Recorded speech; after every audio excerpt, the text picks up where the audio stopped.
Hello दोस्तों, my name is Lokendra Parsoya. पिछले lecture में हमने व्रत की स्पर्श रेखा के बारे में, उसकी जीवा क्या होती है इसके बारे में पढ़ा। इसके अलावा हमने व्रत के और भी पैरामीटर्स के बारे में पढ़ा। और जो सबसे इम्पोर्टेंट पॉइंट था उसमें वो ये था कि किसी व्रत की स्पर्श रेखा उस व्रत की त्रिज्या के लंबवत होती है स्पर्श बिंदु पे। अर्थात किसी व्रत की त्रिज्या स्पर्श बिंदु पे स्पर्श रेखा के लंबवत होती है। ये सबसे इम्पोर्टेंट पॉइंट था। तो आज का जो लेक्चर है उसमें हम स्पर्श रेखाओं के बारे में ही चर्चा करेंगे। तो पहला टॉपिक हमारा है एक बिंदु से एक वृत्त पर स्पर्श रेखाओं की संख्या। तो इसका पहला पॉइंट हम देखते हैं, वृत्त के अंदर स्थित किसी बिंदु से जाने वाली वृत्त पर कोई स्पर्श रेखा नहीं होती। हमें दे रखा है कि हमारे पास एक वृत्त है और इसके अंदर ये सेंटर हो गया इसका केंद्र बिंदु, और हम मान लेते हैं कि ये जो पॉइंट है वृत्त के अंदर पी पॉइंट है। इस पॉइंट से इस वृत्त पे कोई भी स्पर्श रेखा नहीं खींच सकते, क्योंकि अगर हम स्पर्श रेखा अब इस पॉइंट से जाने वाली कोई भी रेखा खींचने का प्रयास करेंगे तो ये जो कोई भी रेखा बनेगी ये इस वृत्त को कहीं ना कहीं दो बिंदुओं पे काटते हुए जाएगी। तो इस रेखा को हम बोलते हैं इस वृत्त की जीवा। तो वृत्त के अंदर स्थित किसी भी पॉइंट से वृत्त पर स्पर्श रेखा नहीं खींची जा सकती। पहला पॉइंट ये है हमारा। दूसरा पॉइंट क्या है, देखो, वृत्त पर स्थित बिंदु से वृत्त पर एक और केवल एक स्पर्श रेखा होती है। ये पॉइंट हमने लेक्चर नंबर 1 में भी देखा था कि ये कोई वृत्त है, इस वृत्त पे कोई पॉइंट P है। इस बिंदु से केवल हम एक ही स्पर्श रेखा खींच सकते हैं, इसके अलावा हम कोई भी स्पर्श रेखा नहीं खींच सकते। वृत्त पे स्थित बिंदु से केवल एक ही स्पर्श रेखा खींची जा सकती है। तीसरा पॉइंट है, वृत्त के बाहर स्थित बिंदु से जाने वाली वृत्त पर दो और केवल दो स्पर्श रेखा होती है। तो देखो, ये वृत्त है, वृत्त के बाहर एक पॉइंट मेरे पास P मान लेते हैं, और इस पॉइंट P से हम केवल दो ही ऐसी रेखाएं खींच सकते हैं जो इस वृत्त को स्पर्श करती हुई जाए। तो किसी वृत्त पे उसके बाहर स्थित किसी पॉइंट से केवल दो ही स्पर्श रेखाएं खींच सकते हैं, और जो इस वृत्त पे जो स्पर्श बिंदु आते हैं उसको हम मान लेते हैं T1 T2 स्पर्श बिंदु है। तो जो PT1 लंबाई होगी उसको हम बोलते हैं स्पर्श रेखा की लंबाई। स्पर्श रेखा की लंबाई PT1 और PT2 दोनों को ही हम स्पर्श रेखा की लंबाई कहते हैं, PT2। नेक्स्ट, अब हमारे पास एक बहुत ही इम्पोर्टेंट परमें आती है, परमें नंबर 2। पहली हमने लेक्चर नंबर 1 में देखी थी। तो दूसरी परमें ये है, बाह्य बिंदु से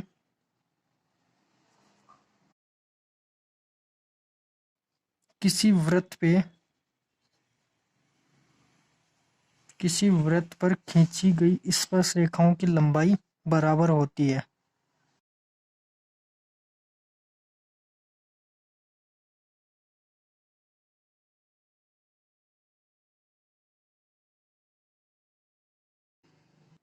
तो अब हमें यह परमें सिद्ध करनी है। हमें बताया है कि बाह्य बिंदु से किसी वृत्त पर खींची गई स्पर्श रेखाओं की लंबाइयां बराबर होती है। तो एक वृत्त है, इसके बाहर कोई बिंदु है P, इससे ये स्पर्श रेखाएं हम खींच सकते हैं। इसको मान लेते हैं T1, ये T2। तो PT1 और PT2 क्या है, इसकी स्पर्श रेखाएं। तो हमें प्रूव करना है कि जो PT1 है वो बराबर होगी PT2 के, ये हमें देखना है। तो कैसे करेंगे, देखो, यहाँ पे हमें पता है कि जो ये तो पॉइंट हम मान लेते हैं केंद्र बिंदु। तो हमें क्या पता है कि जो त्रिज्या होती है वो स्पर्श बिंदु पे स्पर्श रेखा के लंबवत होती है। तो ये स्पर्श बिंदु और ये दोनों रेखाएं आपस में लंबवत होगी, त्रिज्या और स्पर्श रेखा एक दूसरे के लंबवत होगी। तो यहाँ से अब हम क्या करेंगे, यहाँ से ओ पॉइंट को ओ को पी से मिला देते हैं। अब हमारे पास यहाँ पे दो त्रिभुज बन रहे हैं, हमें दिख रहा है कि दो त्रिभुज कौन कौन से हैं, ओ पी टी वन और ओ पी टी टू। ये दो त्रिभुज हमारे पास हैं और हमें पता है कि ये एंगल और ये एंगल 90 डिग्री है। तो इससे हम क्या कर सकते हैं कि ये जो त्रिभुज हमारे पास बने हैं वो कौन से त्रिभुज है, समकोण त्रिभुज है। दोनों ही समकोण त्रिभुज होंगे क्योंकि इसमें एक एंगल 90 डिग्री हो रहा है और उसके सामने वाली भुजा कर्ण होगी। ठीक है, तो अब हम क्या करेंगे, इन त्रिभुजों में पाइथागोरस प्रमेय लगा सकते हैं समकोण त्रिभुज के लिए। तो सबसे पहले हम देखते हैं ओ पी टी वन में पाइथागोरस प्रमेय से। तो ओ पी टी वन में पाइथागोरस प्रमेय लगाएंगे तो क्या आएगी, कर्ण का स्क्वायर, कर्ण क्या है 90 डिग्री के सामने की भुजा कर्ण हो जाएगी। तो ओ पी का स्क्वायर बराबर क्या आएगा मेरे पास, पी टी वन का square plus O T one का स्क्वायर। ठीक है, इसी तरह मैं अगर दूसरे त्रिभुज में लगाऊं ओ पी टी टू में हम देखें तो क्या आएगा, वही ओ पी का स्क्वायर, वही 90 डिग्री के सामने की भुजा कर्ण हो जाएगी, बराबर आएगा ओ टी टू का स्क्वायर प्लस और दूसरी भुजा कौन सी है, पी टी टू, इसका स्क्वायर हो जाएगा। नेक्स्ट अब हम इनको आगे देखते हैं कि हमारे पास जो ओ पी स्क्वायर आ रहा है वो ये आ रहा है और इसमें ओ पी स्क्वायर वो ये आ रहा है। तो यहाँ से हम कह सकते हैं कि ये दोनों इक्वेशन है, इक्वेशन नंबर 1 और इक्वेशन नंबर 2 बराबर होगी। तो यहाँ से हम लिख सकते हैं कि पी टी वन का स्क्वायर प्लस ओ टी का स्क्वायर ओ टी वन। ठीक है, ओ टी वन होगा यहाँ पे, ओ टी वन का स्क्वायर बराबर होगा ओ टी टू के square plus P T two का स्क्वायर। इस वृत्त से हम एक चीज और बता सकते हैं कि जो ओ टी वन होगा वो बराबर होगा ओ टी टू के, क्योंकि ये तो दोनों त्रिज्याएं हैं, तो त्रिज्याएं एक वृत्त की बराबर ही होती है। तो यहाँ से ओ टी वन बराबर होगा किसके, ओ टी टू के। इसका मतलब ये तो कैंसिल हो जाएगा यहाँ से। ठीक है, तो अब जो हमारे पास आएगा वो पी टी वन का स्क्वायर आएगा बराबर पी टी टू का स्क्वायर। दोनों तरफ वर्गमूल ले लेते हैं, वर्गमूल लेने पर क्या आएगा हमारे पास, पी टी वन बराबर पी टी टू। ये हमें सिद्ध करना था। तो हमें पता चल गया कि बाहरी बिंदु से खींची गई जो स्पर्श रेखाएं होती है वृत्त पर वो बराबर लंबाई की होती है। नेक्स्ट अब हम इस ओपी के बारे में बात करते हैं कि ये ओपी क्या है। ओपी जो है वो ये है T one P T two जो एंगल है, ये जो एंगल है ये वाला एंगल, इस एंगल का कोणार्धक है। मतलब इस एंगल को ये भुजा ओपी इसे दो भागों में विभाजित कर रही है, इसलिए इस ओपी को हम बोलते हैं कोणार्धक।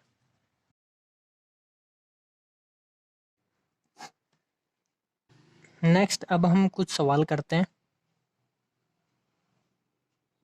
तो पहला सवाल क्या है, देखो हमें कोई आकृति दे रखी है, ये कोई आकृति है, इसमें टीपी और टीक्यू केंद्र ओ वाले किसी वृत्त पर दो स्पर्श रेखाएं इस प्रकार है कि टीपी और टीक्यू हमें स्पर्श रेखाएं दे रखी है। इसमें जो एंगल पी ओ क्यू है वो 110 डिग्री है, पी ओ क्यू वो 110 डिग्री है। तो एंगल पी टी क्यू, ये कोण पी टी क्यू, ये एंगल किसके बराबर होगा ये हमें पता करना है। तो हमारे पास जो पहली थ्योरम थी, पहली प्रमेय थी वो क्या थी कि जो किसी वृत्त की स्पर्श रेखा है वो त्रिज्या के लंबवत होती है। तो यहाँ ये एंगल और ये एंगल 90 डिग्री होगा। तो हम बता सकते हैं कि यहाँ पे ओ पी क्यू बराबर ओ क्यू टी बराबर होगा 90 डिग्री। ओ पी टी, ये ओ पी टी होगा यहाँ पे। तो ओ पी टी और ओ क्यू टी बराबर 90 डिग्री होगा। नेक्स्ट हमें दे क्या रखा है कि जो एंगल पी ओ क्यू है वो 110 डिग्री है, और जो एंगल हमें पूछा है वो कौन सा है, एंगल पी टी क्यू। तो पी टी क्यू हमें पूछा है। तो हमें एक बात पता है कि किसी भी चतुर्भुज के कोणों का योग कितना होता है, 360 डिग्री। तो यहाँ पे जो तीन एंगल तो हमें दे रखे हैं, दो तो हमें पता है, एक दे रखा है, तो चौथा एंगल हम निकाल सकते हैं। ठीक है, तो यहाँ पे हम लिखते हैं कि चतुर्भुज ओ पी टी क्यू के कोणों का योग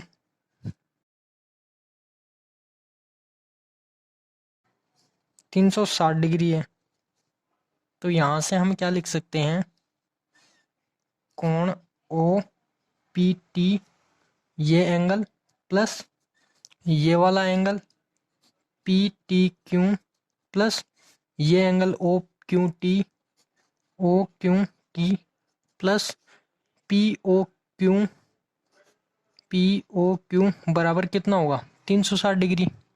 तो यहाँ पे हम अब मान रखते हैं, तो ओ पी टी हमारे पास कितना है, O P T 90 degree plus P T Q कितना है, पी टी क्यू हमें निकालना है, तो पी टी क्यू प्लस और ये कोण कितना है, ओ क्यू टी हमारे पास 90 डिग्री है, प्लस पी ओ क्यू कितना दे रखा है, 110 डिग्री बराबर 360 डिग्री। तो यहाँ से इनको अब हम जोड़ते हैं तो कितना आता है, पी टी क्यू प्लस 90 और 90 180, 180 में 110 जोड़ेंगे तो हमारे पास आएगा 290, तो प्लस 290 बराबर 360 डिग्री। अब हम इस 290 को राइट हैंड साइड में लेके आते हैं, तो कोण पी टी क्यू बराबर कितना होगा, 360 माइनस 290 डिग्री। तो पी टी क्यू यहाँ से कितना आएगा, 360 में से 290 निकालेंगे तो कितना बचेगा हमारे पास, 70 डिग्री। तो ये हमारा आंसर हो गया 70 degree, option number B. Next दूसरा क्वेश्चन हमारे पास है, दो सकेंद्रीय वृत्तों की त्रिज्याएं 5 सेंटीमीटर तथा 3 सेंटीमीटर है। तो सबसे पहले हम दो वृत्त बना लेते हैं,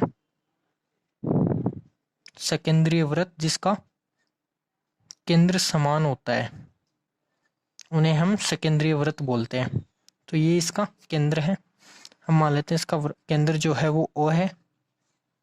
अब हमें क्या दे रखा है, बड़े वृत्त की उस जीवा की लंबाई हमें निकालनी है जो छोटे वृत्त को स्पर्श करती हो।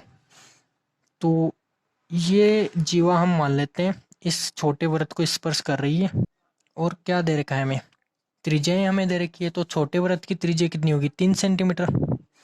तो हम ये त्रिज्या हमारे पास दे रखी है 3 सेंटीमीटर, ठीक है। और जो बड़े वृत्त की त्रिज्या है वो कितनी है, 5 सेंटीमीटर। तो ये त्रिज्या हो गई हमारे पास 5 सेंटीमीटर।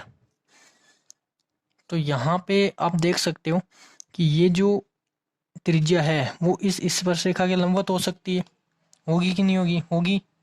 तो यहाँ पे हमारे पास जो त्रिभुज बन रहा है इसको हम मान लेते हैं P, इसको T मान लेते हैं। जो त्रिभुज ओ पी टी है वो क्या है, एक समकोण त्रिभुज है। तो समकोण त्रिभुज के लिए हम क्या लगा सकते हैं, पाइथागोरस प्रमेय। इससे हमें क्या मिलेगा, पी टी मिलेगा, क्योंकि हमें दो भुजा दे रखी है, तीसरी भुजा हम यहाँ से निकाल सकते हैं। तो कर्ण क्या होगा, 90 डिग्री की सामने की भुजा ओ टी का स्क्वायर बराबर क्या होगा, O P square plus T P square, ठीक है। तो ओ टी हमारे पास कितना है, 5 स्क्वायर बराबर ओ पी कितना है, 3 सेंटीमीटर प्लस पी टी हमें निकालना है। तो पी टी हमारे पास क्या आएगा, देखो पी टी स्क्वायर ये कितना होगा, 25, 3 का स्क्वायर 9, 9 को मैं इधर लेके आता हूँ तो -9 हो जाएगा। तो पी टी स्क्वायर यहाँ से आएगा 25 माइनस 9 कितना होगा, 16। तो पी टी यहाँ पे वर्गमूल लेने पर हमारे पास आएगा 4 सेंटीमीटर। नेक्स्ट अब हमें ये लेंथ भी निकालनी है, ये लंबाई भी हमें निकालनी है। तो इस पॉइंट के हम मान लेते हैं ये एस है, और ये त्रिज्या हमें पता है वही 5 सेंटीमीटर है, बड़े वृत्त की त्रिज्या। तो यहाँ पे भी इसी प्रकार वही लंबाई हमें मिलेगी। तो इसी तरह हम लिख देंगे, इसी तरह जो पी एस होगा वो कितनी होगी, 4 सेंटीमीटर। तो जो जीवा की लंबाई होगी वो क्या होगी, T P plus P S बराबर क्या होगा, पी टी या टी पी क्या है हमारे पास 4 सेंटीमीटर प्लस पी एस कितना है वो भी 4 सेंटीमीटर, तो 8 सेंटीमीटर इसकी लंबाई होगी। नेक्स्ट अब हम अगला सवाल देखते हैं।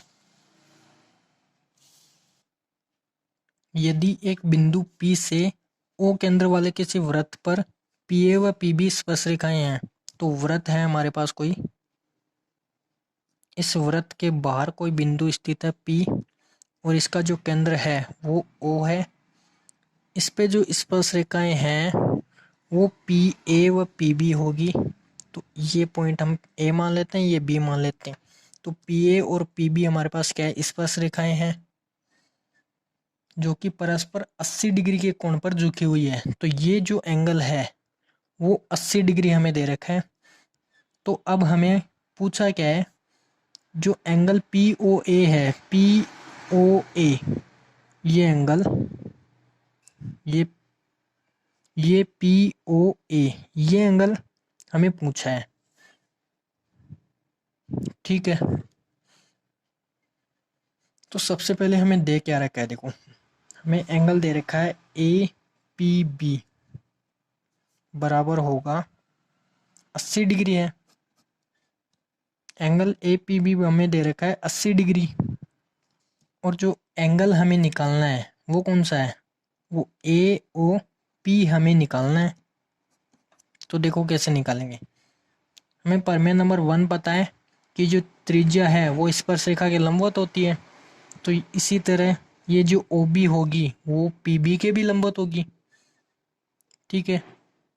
तो अब हमें यहाँ से क्या पता चला, OAP वो कितना है 90 डिग्री बराबर OBP ये भी 90 डिग्री, OBP ये भी 90 डिग्री हमारे पास है।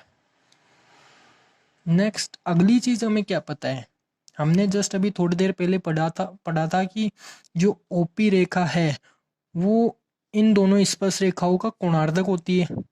मतलब ये जो एंगल हमें 80 डिग्री दे रखा है, इसको ये जो रेखा OP है वो दो बराबर कोणों में विभाजित कर रही है।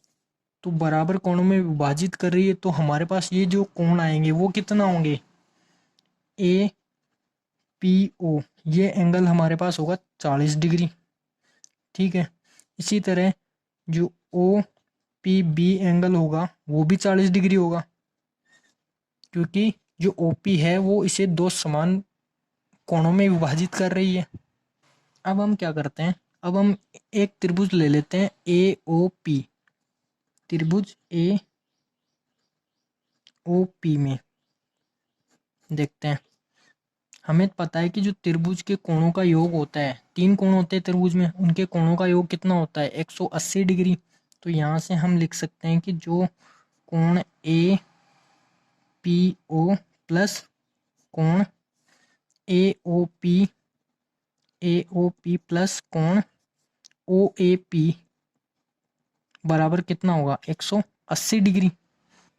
अब हमें जो दे रखा है उनके मान रख देते हैं। तो एंगल APO क्या है, APO हमारे पास कितना 40 डिग्री, APO कितना है 40 डिग्री प्लस AOP हमें निकालना है, प्लस OAP कितना है, OAP 90 डिग्री बराबर 180 डिग्री। यहाँ से हम निकाल लेते हैं AOP बराबर होगा 180 डिग्री माइनस, इसको left hand side right hand side में लेके जाएंगे तो 90 डिग्री माइनस ये भी माइनस हो जाएगा 40 डिग्री। तो यहाँ से AOP कितना आएगा 180 डिग्री माइनस 90 और 40 कितने हुए 130। तो 180 में से 130 डिग्री निकालेंगे तो कितना आएगा हमारे पास 50 डिग्री। तो कोण AOP में हमारे पास आएगा 50 डिग्री।